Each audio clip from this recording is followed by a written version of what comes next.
Hindi ko natin masisi yung mga tao kasi nangiinit ang ulo.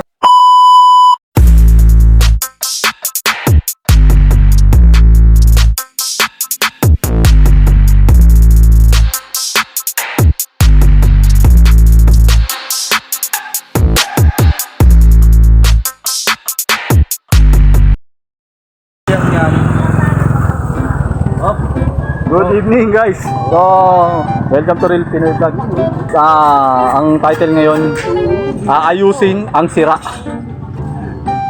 So, hindi yung sira, ayusin yung sirang samahan, siyempre. Lilinawin natin yung mga bagay-bagay na nangyari. So, siyempre, kami, naunawaan ka naman. Umaabot ng 1 million views yan. Naunawaan ka naman namin na ang inahabol mo lang yung para sa'yo. Siyempre, sa'yo binigay eh. Kahit naman sino, hindi papayag ng sila yung kumita, tapos ikaw yung mamumblema. Diba? Pangit yun. So, ano pa talaga nangyari? Paano napunta pa talaga kay Edita yun kasi? Tanongin mo si Kalbo. Sino kalbo? Tuturo, ikaw nga tinatanong ko. Tanongin mo kapatid niya. Paano tanungin? Sino bang kalbo? Kapatid niya. Kapatid ni Kuya Jojon? Kapatid ni Kapatid niya. Ronald? Kapatid ni Kuya Jojon. Kala ko kapatid ni Ogie. So, Alamin mo kung paano talagang... hindi yung pinaka-umpisa. Ginising na ako. Huwag mo ano na cellphone sa akin, bro. Ito nga yung witness eh, para malaman yung mga hinanayin mo eh. Diba? Para at least makita na tama ka kahit mag-away kayo. Oh. Napakabisa na ito, baka tinutulungan na nga kita eh. So ano ba nangyari talaga kasi? Bayaran daw yan ni Carlo. Nasaan ang bayad? Oh, paano kailan sinabi ko ka nung kahapon? Magkano yun?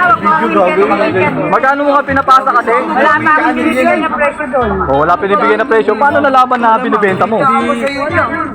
So guys, Di malabo mga mag 1 million views yan. sa ngayon, Ano pag na-resolve yan?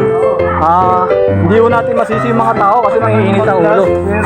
Ang sabi ni isa, binayaran na raw. Ang sabi naman nito, wala pa raw binibigyan na presyo. So paano babayaran kung walang presyo? Diba? Natutok mo sa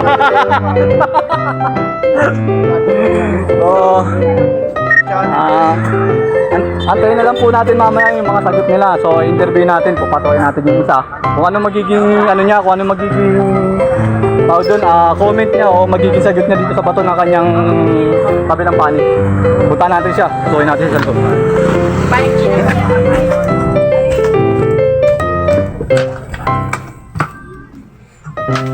Dito ba yun?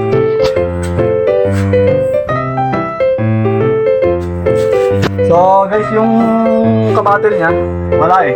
Hindi natin siya makita. So balik na lang tayo mamaya. Sa next video. Pero karugtong pa rin natin. Hintayin lang natin. Break time tayo. Uy, yan na pala kayo. So yan guys, isa sa mga katibayan, ebidensya na matitindi at magaganda ang mga mabibili nyo kalakal dito sa Nagin. Ilan nyo pinag-aawayan nila? Ang unang presyo na nabalitaan ko is 300 TV. Ha?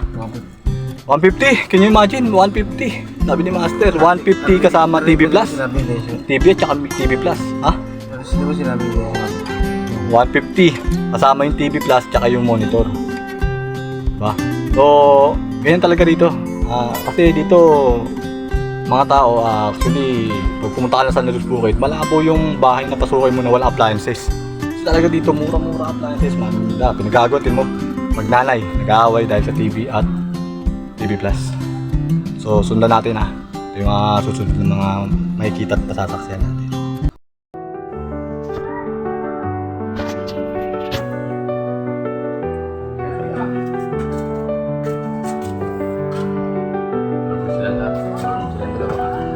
Wala na. Napagod sa pagwawala kasi kanina actually nagwawala ka na. Gusto mo gawin ko? Ayaw nga magbigay. Ngayon, tayo sa mga tao sa tropa. Wala na. Tulog na. So baka tingin ko bukas to may karugtong.